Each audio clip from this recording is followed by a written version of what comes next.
नमस्कार विद्यार्थी मित्रांनो, मी आहे चेतन राठोड आणि स्वागत करतोय आपला द प्रियांसी आयांसी अकॅडमी या YouTube चॅनलवर। तर मित्रांनो, आपण आतापर्यंत जी सिरीज चालू केलेली आहे टीईटी जी 28 जून 2026 रोजी होणार आहे मित्रांनो। त्याच्यासाठी आपण मागील जे प्रश्नपत्रिके होते सगळे प्रश्नपत्रिका आपल्या झालेले आहेत मित्रांनो। तुम्ही जर द प्रियांसी आयांसी अकॅडमी या YouTube चॅनलवर गेले नसाल तर तिथे जा, मागील व्हिडिओ बघा मित्रांनो, व्हिडिओला लाईक करा आणि मित्रांनो व्हिडिओ मित्रांना शेअर करा आणि चॅनलला सबस्क्राइब करा मित्रांनो, जेणेकरून मी जेव्हा व्हिडिओ घेईल मित्रांनो ते तुमच्या लक्षात येईल, तुम्हाला नोटिफिकेशन येईल आणि तुम्ही लगेच मित्रांनो काय कराल, कामाला लागाल। आणि आपण जे आतापर्यंत घेतलो मित्रांनो, जे प्रश्नपत्रिका होती मागील 2013 ते 2025 पर्यंत आतापर्यंत जे आलेली होती टीईटी पेपर 1 आणि पेपर 2 साठी आपण मराठी, त्याच्यानंतर मित्रांनो जीएस जीके असे दोन विषय घेत आहोत जे की 90 मार्काला विचारले जातात। तर मित्रांनो, आज आपण आपल्याला मराठी जे की संभाव्य प्रश्नपत्रिका आहे तर ती प्रश्नपत्रिका येऊ शकतात। तर ही प्रश्नपत्रिका तुम्ही आणली कुठून? तर मित्रांनो, मी जे मागील प्रश्नपत्रिका होते त्यांचा विचार करून, त्यांचं बारीक निरीक्षण करून ही प्रश्नपत्रिका तयार केलेली आहे, आज तुमच्या समोर मांडत आहे। तर चला बघूया मित्रांनो, आजचा हा पहिला प्रश्न आहे। तर खालील शब्दाचा समाज ओळखा। जो शब्द दिलेला आहे मित्रांनो, कुठला? हा शब्द दिलेला आहे पालापाचोळा। पालापाचोळाचा समाज ओळखायचा आपल्याला। समासाचे मित्रांनो किती प्रकार पडतात आपण बरेच वेळेस बघितलो। समासाचे 4 प्रकार पडतात मित्रांनो। त्याच्यात काय आहे? पहिला अविभाव समास आहे, त्याच्यानंतर तत्पुरुष समास। अविभाव समास म्हणजे त्यात प्रथम पद महत्वाचा असतो मित्रांनो आणि विशेषण असतो अविभाव समास मध्ये। त्याच्यात बे, दर, बेला, गैर, बिन, हर, बर हे पोर्तुगीज असे काय लागतात मित्रांनो। त्याच्यात हे फारसी पोर्तुगीज काय लागतात, हे उपसर्ग लागतात।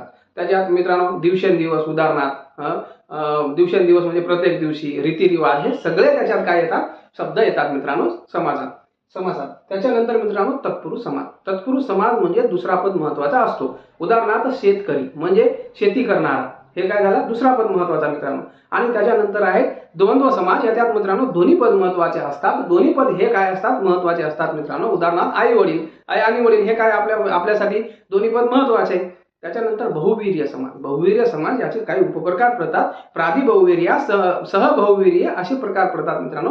तो आतला भाग झाला। पण जेव्हा बहुवीर्य समास म्हणजे याच्यात दोन्ही पद महत्वाचे नसून तिसऱ्याच पदाचा बोध होतो मित्रांनो। उदाहरणार्थ षष्ठानन म्हणजे मित्रांनो, षष्ठानन म्हणजे 6 मुख असलेला, 6 आनन असलेला, कोण? कार्तिकी असे। त्याच्यानंतर मित्रांनो लक्ष्मीकांत म्हणजे लक्ष्मी आहे कांता ज्याची, असा तो, असा कोण मित्रांनो, असा कोण? ज्या लक्ष्मी कोणाची पत्नी आहे? कांत म्हणजे पत्नी ना, मग कोणाची पत्नी आहे? विष्णूची, म्हणजे विष्णू। म्हणजे दोघे जे शब्द दिलेले आहेत ते अर्थ न निघता दुसराच अर्थ निघावा, त्याला मित्रांनो आपण बहुवीर्य समास म्हणतो। तर आपल्याला बघायचं आहे पालापाचोळा।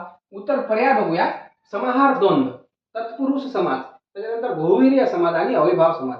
मित्रांनो पालापाचोळा हे काय झालं आहे, दोन सामाजिक शब्द मिळून बनलेला आहे। याची फोड करताना मित्रांनो पालापाचोळा आणि जो दुसरा कचरा असतो, फक्त आपण म्हणताना म्हणतो पालापाचोळा भरायचा आहे, पण त्याच्यात दुसरा पण कचरा असतो जे की समान पद असतात, त्याचे सारखे पद असतात, ते आपण त्याच्यात काय करतो, मिसळत असतो, तेव्हा तो काय होतो मित्रांनो, पालापाचोळा होतो। तर हा कुठल्या समाजात दोन्ही पद महत्वाचं आहे की नाही याच्यात मित्रांनो? पाला आणि पाचोळा दोन्ही पद महत्वाचे आहे ना। मग दोन्ही पद महत्वाचे असण्यासाठी मित्रांनो आपण द्वंद्व समासाचा विचार केला होतो, पण इथं आपल्याला द्वंद्व समास दिलेला आहे का? नाही। अविभाव आहे, तत्पुरुष आहे, बहुवीर्य आणि समाहार द्वंद्व। मग समाहार द्वंद्व आला कुठून? जेव्हा मित्रांनो द्वंद्व समास विचारले जातात त्याचे 3 प्रकार पडतात मित्रांनो। एक इतरेतर द्वंद्व, त्याच्यात व आणि या शब्दाने मित्रांनो 2 शब्द जोडलेले असतात। आई वडील, आई आणि वडील, भाऊ बहीण, बहीण आणि भाऊ, हे काय मित्रांनो दोन्ही पद महत्वाचे असतात। त्याच्यानंतर मित्रांनो त्याच्यात काय विकल्पबोधक तत्पुरुष समास, विकल्पबोधक समास म्हणजे जे विकल्प इतरेतर द्वंद्व आहे तसंच विकल्पपर्यंत द्वंद्व आहे त्याच्यात 2 नंबरला। त्याच्यात काय मित्रांनो, त्याच्यात आणि किंवा हे काय येतात, हे शब्द येतात, या उभयनामी शब्दाने ते जोडलेले जातात, त्याच्यात पण दोन्ही पद महत्वाचे असतात। त्याच्यानंतर मित्रांनो समाहार द्वंद्व जो की पालापाचोळा, त्याचं उत्तर मित्रांनो समाहार द्वंद्व आहे। तर समाहार द्वंद्व म्हणजे काय? तर समाहार द्वंद्व म्हणजे 2 पेक्षा त्याचे इतर वस्तू त्याच्यात एकत्र केले जातात। उदाहरणार्थ पालापाचोळा फक्त पाला आणि पाचोळा नसतात, दुसरा पण कचरा असतो त्याच्यात, तो सगळे मिळून पालापाचोळा होतो मित्रांनो। म्हणून याचं उत्तर काय आहे? समाहार द्वंद्व आहे। उदाहरणार्थ कांदे पोहे, कांदे घालून केलेले पोहे, फक्त त्याच्यात कांदा आणि पोहा असतो का? नसतो। त्याच्यात मोहरी असते, जिरे असते, शेंगदाणे असते, तेल टाकतो, चटणी, मीठ हे सगळं टाकून आपण काय करतो मित्रांनो, पोहा बनवत असतो, तेव्हा ते काय म्हणतात? कांदे पोहे। पुरणपोळी त्याच्यात उदाहरण आहे। पालापाचोळा जसं आहे तसं पुरणपोळी, फक्त पुरण आणि आपण पीठ घेतल्यावर पोळी बनते का? नाही बनत, त्याच्यात पण दुसरी प्रक्रिया करावी लागते, दुसरी त्याच्यात चीज वस्तू टाकावं लागते, तेव्हा मित्रांनो काय बनते, तो पुरणपोळी बनते। म्हणून मित्रांनो समाहार द्वंद्व हा याचा मित्रांनो पालापाचोळा याचा योग्य उत्तर 1 नंबर आहे तो मित्रांनो। पुढचा प्रश्न बघूया मित्रांनो. पुढचा प्रश्न कशावर आहे तर ही एक कविता दिलेली आहे, कविताची ओळ दिलेली आहे आपल्याला. ही कविता तर या कवितातील जो शब्द दिलेला आहे तो शब्दाचा समानार्थी शब्द आपल्याला काय करायचा आहे मित्रांनो, ओळखायचा आहे. तर चला ओळखूया. मन वडाहे उभ्या पिकातला ढोर. मन काय? मन वडाहे उभ्या पिकातला ढोर. ढोर या काव्यपंक्तीतील ढोर या शब्दाचा समानार्थी शब्द ओळखायचा आहे आपल्याला मित्रांनो. जे ढोर शब्द दिलेला आहे आपल्याला त्याचा समानार्थी शब्द ओळखायचा आहे. तर मित्रांनो ही कविता कोणाची आहे तर ही कविता मित्रांनो बहिणाबाई चौधरी, जे की आपण त्यांना काय खानदेशी कवित्री असे पण ओळखतो मित्रांनो. त्यांना जे लेखन केलेलं आहे जास्तीत जास्त लेखन रानावनात केलेले आहे. ते शेतकरी कुटुंबातून येत असल्यामुळे, शेतात काम करत असल्यामुळे मित्रांनो शेतात त्यांना ही युक्ती सुचायची, ही म्हणजे कविताची जोडणी सुचायची आणि त्या शेतातच म्हणत राहायच्या मित्रांनो कविता. त्याच्यातला हा एक आहे तर की मन वडाहे उभ्या पिकातला ढोर. म्हणजे मन जो आहे मित्रांनो हे उभ्या पिकातला ढोर, म्हणजे जसं उभ्या पिकात ढोर असतो म्हणजे जे आपण लावलेले असतो कापूस असेल, तूर असेल, याच्यात जसे ढोर आलेले असतात म्हणजे समावलेले असतात खाण्यासाठी, तर तसंच मन पण तसंच आहे मित्रांनो. मनाला पण खूप काही आहे पण मन काय ऐकत नाही. तर उभ्या पिकातला ढोर, तर ढोर या शब्दाचा समानार्थी शब्द ओळखायचा आपल्याला. हे कविता आपल्याला हे नाही पण ही कोणाची माहिती असावी म्हणून मी तुम्हाला सांगितलं. तर ढोर या शब्दाचा समानार्थी शब्द ओळखायचा आहे. तर फुल आहे का, हिरवळ आहे का, हृदय आहे का किंवा जनावर आहे का. तर मित्रांनो काय आहे, जनावर आहे. याचं योग्य उत्तर मित्रांनो जनावर आहेत मित्रांनो. त्याच्यानंतर फुल. फुल म्हणजे मित्रांनो फुल म्हणजे सुमन, पुष्प, कुसुम हे फुलचे काय झाले समानार्थी शब्द झाले मित्रांनो. त्याच्यानंतर हिरवळ. हिरवळ म्हणजे आरोळी, जे आपण हाक मारतो, हाक झालं, आरोळी झालं, हे हिरवळचे काय आहे मित्रांनो समानार्थी शब्द आहे. त्याच्यानंतर हृदय. हृदय ते सगळ्यांना माहित आहे मित्रांनो काय काय आहे तर कुडी आहे. त्याच्यानंतर आत्मा आहे. हे सगळे आपण हृदयाला काय करतो मित्रांनो नाव, हे समानार्थी नावानं आपण काय करतो मित्रांनो ओळखत असतो मित्रांनो. पुढचा प्रश्न बघूया मित्रांनो. पुढचा प्रश्न कशावर आहे तर खालील वाक्यातील प्रयोग ओळखा. मित्रांनो प्रयोगवर काय आहे प्रश्न आहेत मित्रांनो. विद्यार्थी मित्रांनो प्रयोग ओळखा. काय ओळखा? प्रयोग ओळखा. तर त्यांची कादंबरी लिहून झाली. त्यांची काय कादंबरी लिहून झाली. त्यांची जागेवर आपण नाव पण टाकू शकतो. कोणाची सकूची कादंबरी लिहून झाली, नीताची कादंबरी लिहून झाली, हे जर आपण नाव टाकलं तर आपल्याला लवकर प्रयोग समजते मित्रांनो. तर असू द्या त्यांची कादंबरी लिहून झाली. तर मित्रांनो यातील प्रयोग म्हणजे प्रयोग तुम्हाला सांगून देतो. प्रयोग म्हणजे काय तर शब्दाची मांडणी ठेवण म्हणजेच प्रयोग होय मित्रांनो. ठेवण किंवा मांडणी याला प्रयोग म्हणतात. म्हणजे व्यवस्थितपणे ठेवण मांडणी याला काय म्हणतात मित्रांनो प्रयोग म्हणतात. तर प्रयोगाचे किती प्रकार पडतात मित्रांनो. प्रयोगाचे महत्वाचे 3 प्रकार पडतात. त्याच्यात कर्तरी प्रयोग. कर्तरीचे 2 उपप्रकार पडतात, सकर्मक कर्तरी आणि अकर्मक कर्तरी. सकर्मक कर्तरी कशा, जर वाक्यामध्ये जर मित्रांनो कर्ता कर्म असेल तर तो काय असतो मित्रांनो सकर्मक कर्तरी. आणि जर कर्तरी आणि वाक्यात जर मित्रांनो कर्म नसेल आणि सरळ सामान्य वाक्य दिलेला असेल, वर्तमान काळातील असेल तर तो काय असतो मित्रांनो तो अकर्मक कर्तरी. कर्मणी म्हणजे मित्रांनो कर्त्याला प्रत्यय असते आणि त्याच्यात कर्म असतो मित्रांनो. काय असतो? कर्म असतो. तर हे काय झाले मित्रांनो, हे आणि वाक्य काय असतं भूतकाळी वाक्य असते. हे काय झाले कर्मणी झाले. कर्मणीचे बरेच प्रकार पडतात. समापन कर्मणी, त्याच्यानंतर नवीन कर्मणी, पुराण कर्मणी, एक प्रधान कृत कर्मणी, हे कर्मणीचे प्रकार पडतात. त्याच्यानंतर आहे भावे प्रयोग. भावे प्रयोग म्हणजे सकर्मक भावे आणि अकर्मक भावे. याच्यात काय असते मित्रांनो, याच्यात कर्ताला आणि कर्माला काय असते प्रत्यय असते मित्रांनो. आणि हा नपुंसकलिंगी वाक्य असते मित्रांनो भावे प्रयोगात. तर आपल्याला आता बघायचं आहे त्याची कादंबरी लिहून झाली म्हणजे कशाची झाली क्रिया लिहून पूर्ण झालेली आहे. म्हणजेच लिहून पूर्ण झालेली आहे, करून पूर्ण झालेली आहे. तर बघूया पुराण कर्मणी आहेत का? नाही, पुराण कर्मणी नाही. त्याच्यानंतर मित्रांनो कर्तरी आहे का? कर्तरी नाही, कारण की इथं काय लागलेलं आहे कर्त्याला प्रत्यय लागलेला आहे. आणि त्याच्यानंतर मित्रांनो हा वाक्य काय आहे, हा वाक्य मित्रांनो भूतकाळी आहेत मित्रांनो, लिहून झालेली आहे.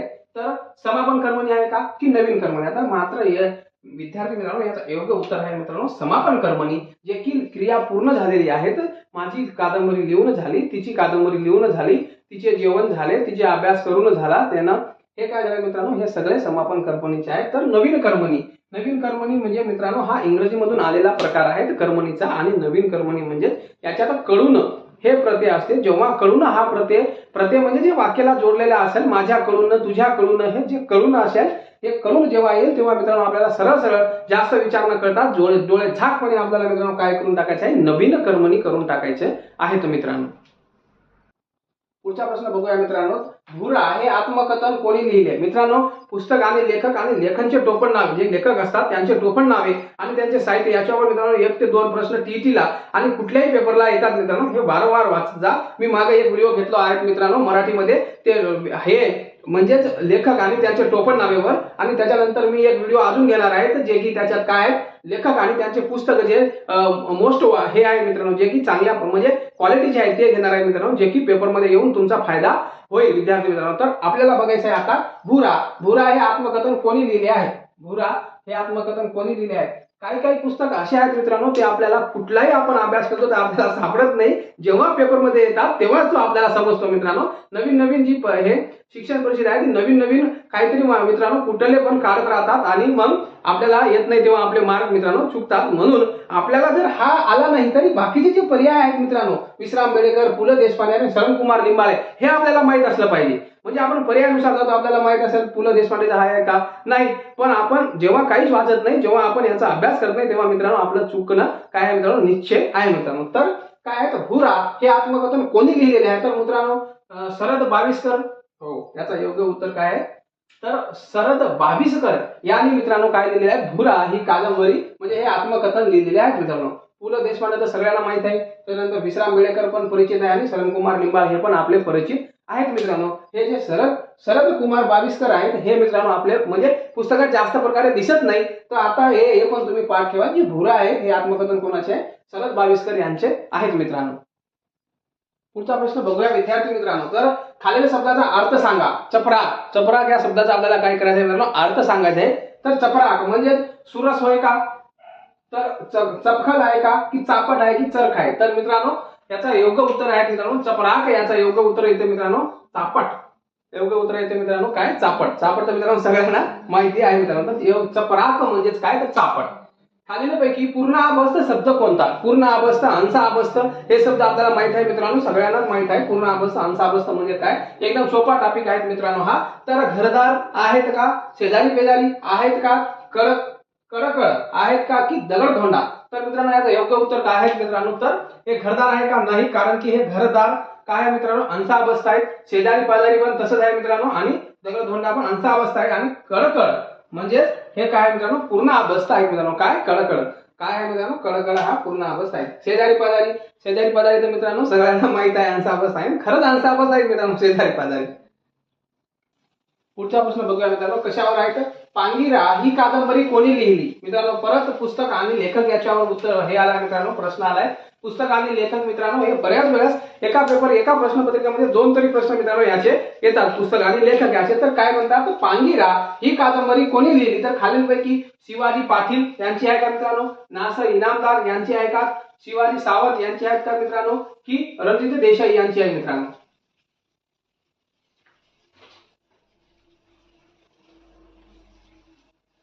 मित्रांनो 1 मिनिट थांबा. हे जे आहे ना, हा शिवाजी पाटील आहे, विश्वास पाटील आहे. विश्वास पाटील. तर मित्रांनो कोणाची आहे? जी पांगिरा ही कादंबरी आहे मित्रांनो, तर ही विश्वास पाटील यांची आहे मित्रांनो. कोणाची आहे? विश्वास पाटील यांची काय आहे? पांगिरा ही कादंबरी आहे मित्रांनो. नासी इनामदार, त्याच्यानंतर शिवाजी सावंत आणि रणजित देसाई यांची पण बरीच कादंबरी आहे मित्रांनो. त्याच्यात विश्वास पाटीलची अजून आपण हे कादंबरी बघूया. पानिपत यांचीच आहे. पांगिरा आहे, झाडाझडती आहे, संभाजी आणि महान आहे. ही कोणाची आहे मित्रांनो? विश्वास पाटील यांची आहे मित्रांनो. त्याच्यानंतर जे सावंत आहेत, शिवाजी सावंत जे आहे मित्रांनो यांचं मृत्युंजय, युगंधर, लढत आणि छावा तर मित्रांनो सगळ्यांना माहितच आहेत मित्रांनो. त्याच्यानंतर जे आहेत रणजित देसाईचे मित्रांनो काय आहेत? श्रीमान योगी, राधे स्वामी हे कोणाचे आहे मित्रांनो? रणजित देसाई यांचे आहेत. आणि नासर इनामदार यांचे कुठले आहेत मित्रांनो?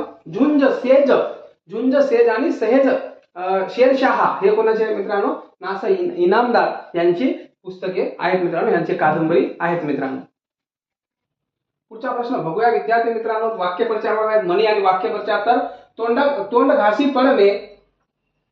पडणे या वाक्यप्रचाराचा योग्य अर्थ ओळखा. तोंड घासी पडणे या वाक्यप्रचाराचा योग्य अर्थ ओळखायचा आहे मित्रांनो. तर तोंडावरचे तेज नाहीसे होणे हे आहेत का? नाही. त्याच्यानंतर विश्वासाच्या ठिकाणी फासगत होणे म्हणजे विश्वासाच्या ठिकाणी काय होणे मित्रांनो? आपली फसवणूक होणे. फासगत होणे म्हणजेच काय करणे? तोंड घासी पडणे. एखाद्या आपण कुठेही गेलो, समजा विश्वासाने गेलो, तर आपला तिथं काम न होणे म्हणजेच काय होणे? तोंड घासी पडणे होय मित्रांनो. 2 नंबरचा उत्तर योग्य आहे. लढायास सिद्ध होणे नाहीत आणि वाटेल तसे बोलणे हे पण नाहीत मित्रांनो. तर काय आहे? विश्वासाच्या ठिकाणी फासगत होणे म्हणजे तोंड घासी पडणे आहेत मित्रांनो. पुढचा प्रश्न बघूया मित्रांनो. परत मित्रांनो कशावर आला? प्रयोगावर आलेला आहे. तर खालील वाक्यातील प्रयोग ओळखा तर मित्रांनो प्रयोग ओळखा. तर काय आहे तर छकुलीने बाहुलीस झोपवले. मित्रांनो काय आहे तर छकुलीने बाहुलीस झोपवले. तर आपण बघितलं होतं मित्रांनो, जेव्हा कर्ताला आणि कर्माला दोघाला जर प्रत्यय असेल तर सरळ सरळ काय असतो मित्रांनो, तो भाव्य प्रयोग असतो. तर याच्यात आहे का बघूया मित्रांनो. छकुलीने, कर्त्याला पण प्रत्यय आहे आणि कोणा झोपवले, क्रिया कोणावर हे केली मित्रांनो, छकुलीने बाहुलीवर. म्हणजे बाहुली ही काय झालं, कर्म झालं. म्हणजे बाहुलीला पण काय आहे मित्रांनो, प्रत्यय आहे. तर झोपवले, छकुलीने बाहुलीचे झोपवले. तर मित्रांनो काय आहे ते सरळ सरळ पुराण कर्मणी आहे का, नाही भाव्य प्रयोग आहे का, हो मित्रांनो भाव्य प्रयोग आहेत मित्रांनो. काय आहे सकर्मक भाव्य प्रयोग, पण काय इथं भाव्य प्रयोग आहेत मित्रांनो, की छकुलीने काय केलंय, बाहुलीचे झोपवले. हे काय भाव्य प्रयोग आहे मित्रांनो. पुढचा प्रश्न बघूया विद्यार्थी मित्रांनो. खालील शब्दाचा परत समास ओळखा. समास ओळखा तर दरमजल, दरमजल दिलेले आहे. तर दर, बर, गेला, बैल, हिर, हे काय बघा, हर, बर, हे काय आहेत, हे फारसी उपसर्ग आहेत. हे फारसी उपसर्ग कशाला लागतात मित्रांनो, आपल्याला माहिती आहे अवयभाव समास, याला मित्रांनो हे लागतात. म्हणून हे काय उत्तर याचा अवयभाव समास उत्तर आहे मित्रांनो. काय आहे, अवयभाव समास उत्तर आहेत मित्रांनो. अवयभाव समास उत्तर आहे. बहुव्रीही समास तिसरा पद महत्वाचा आहे, याचं काही हे नाही मित्रांनो. त्याच्यानंतर तत्पुरुष समास दुसरा पद महत्वाचा आहे. पण इथं दर मजल म्हणजे प्रत्येक मजलवर, म्हणजे प्रत्येक पायावर, हे त्याचा उत्तर आहे. द्विगु समास म्हणजे संख्या विषय, पहिल्या संख्या असतो मित्रांनो. त्याच्यात पंचमुखी हनुमान झालं, त्याच्यानंतर त्रिभुवन झालं, हे सगळे असतात मित्रांनो. म्हणून अवयभाव समास हा काय त्यांचं उत्तर आहेत मित्रांनो. पुढचा प्रश्न बघूया मित्रांनो. खालील वाक्याचा प्रकार ओळखायचा आहे. व्यायाम केला तर शरीर घातदार होईल. व्यायाम केल्या तर शरीर घातदार होईल. तर मित्रांनो तर आलाय, याच्यात तर आलाय. तर वाक्याचा जे प्रकार आहेत मित्रांनो, जे वाक्याच्या अर्थावरून प्रकार पडतात, क्रियापदाच्या अर्थावरून जे प्रकार पडतात, ते चार प्रकारचे, सॉरी हे वाक्याच्या प्रकार मध्ये आहे मित्रांनो. जो वाक्याचा प्रकार आहे त्या धड्यामधला हा काय प्रश्न आहे. तर संयुक्त वाक्य आहेत का, संयुक्त वाक्यासाठी काय लागते आपल्याला माहिती आहे. संयुक्त वाक्यासाठी काय लागते, व आणि हे दोन शब्द जोडलेले असतात, तेव्हा काय मित्रांनो, जर तर ते काय होते, संयुक्त वाक्य होते. केवळ वाक्य आहे का, केवळ वाक्य म्हणजे सरळ सरळ वाक्य दिलेले असतात मित्रांनो, हे आहे का नाही. आज्ञार्थी वाक्य आहेत का, नाही, आज्ञा करतच नाही. तर काय मित्रांनो, व्यायाम केला तर काय होतं, शरीर घातदार होईल. तर मित्रांनो तर आलाय, जेव्हा तर येतो मित्रांनो, जेव्हा तेव्हा तर जर हे आले तर ते काय झालं मित्रांनो, संकेत झालाय, तो संकेत आलाय. तर हा काय संकेतार्थी वाक्य आहे. व्यायाम केला तर, पहिले व्यायाम करा, व्यायाम केला तर तुमचा शरीर काय होईल, घातदार होईल, असं त्यांचं काय मित्रांनो म्हणणं आहे. मित्रांनो आज आपण इथं थांबूया.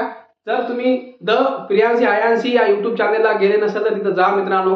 मागील सगळे व्हिडिओ बघा, जे आतापर्यंत आपण चांगले आणि क्वालिटी कंटेंट घेतलेले आहोत मित्रांनो. त्याला तुम्ही ज्या व्हिडिओला लाईक करा, शेअर करा मित्रांनो, आणि चॅनलला सबस्क्राईब करायला विसरू नका मित्रांनो. धन्यवाद.